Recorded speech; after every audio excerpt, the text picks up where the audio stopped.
So we have new information regarding a type of ship that is coming in the game Exodus, which is a game, for those of you who don't know, it's a game being made by Matthew McConaughey, who loved Interstellar so much that he wanted to explore the possibility of time dilation in a in a game. And so he is working with this company to make this game called Exodus. And here it says, meet the Ovar, giant space beetles who love a little too much. Loyal beyond logic, protective past sin. Once she bonds to you, she becomes more than a vessel. She'll carry you heart and whole through anything the galaxy hurls your way, even if it means never letting you go. Meet the Ovar, also called the Carriers, massive beetle like changelings bioengineered by the Celestials to serve, carry, and protect at all costs. Not machines, not mindless tools. They're living, breathing transports built from armored flesh, raw muscle, and something dangerously close to unconditional love. But love like this doesn't travel light. Now, this is what we see. This is the first image we see of what this creature looks like, and this looks kind of creepy. It looks kind of like a cool creature. Um, and of course,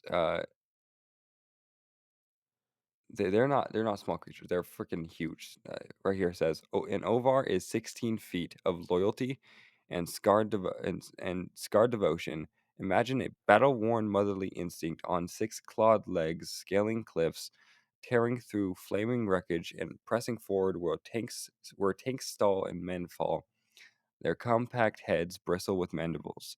And delicate limbs just as capable of cradling weapons as wiping the blood from your face. Some swim, some fly, all of them love harder than they should. And here we have another look of what this creature looks like. And I'm assuming this is what the creature is going to look like as you're inside the ship, as it's going to like bloated, to contain the passengers of the creature. And now this is very, very interesting concept for a ship. It's a living ship. Now we've seen living ships in games like No Man's Sky. There's a living ship that you can get, but with this, it's not just a living ship. It seems like it has a functionality behind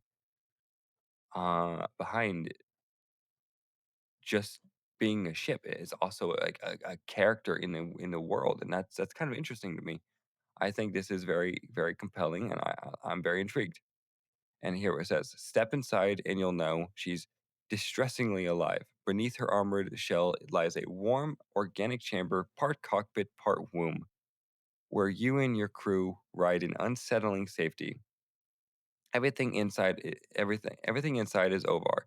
The sinewy seats that flex to your shape, the straps that tighten like tendons, the bone-like grips that sprout straight from the walls, even the pulsing pipes that pump water and nutrient gruel for long hauls.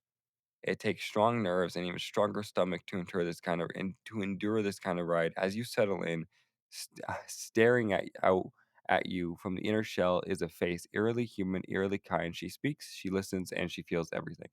And here we have a top-down view of the creature of the Ovar, which, man, this is a very interesting concept for like a living ship. Is that it's an actual character in the game. It has a personality, and I like the very this whole concept sounds very intriguing for a creature. And as this right here says, the Ovar don't bond with each other, only with those they serve. And when left alone too long, they grow desperate. A lonely Ovar might greet a visitor like a long-awaited answer from the stars. Many humans have acquired one this way. And while that might seem like fortune to a wandering traveler, it can go very, very wrong, especially if she decides the best way to keep you safe is to never let you leave. Not the planet, not her body. Now, again, that sounds very freaking interesting. This like the fact that like the ship could like work against you, like it could be too obsessed with you. That to me, that's just this whole thing sounds very freaking cool as a creature in a game. And so I'm completely intrigued by this, and more I get more information. I want to read more on information regarding this game because it's a very, very intriguing concept. The game focusing heavily on time dilation and the effects of space is very, very fascinating. And, like, I know Matthew McConaughey is a huge space fan, and Interstellar was a great movie. It's one of the most visually stunning movies out there with so I'm glad to see he's passionate about this. I am very curious to see what this game, turns out to be, and I think there was uh, a Secret Levels episode, regarding Exodus, and I have not heard anything about a release date for this game, but, this game, everything about it sounds intriguing and sounds ambitious, and honestly, I'm on board with it. So, let me know what you guys think about this in the comments below, and I will see you guys in the next video.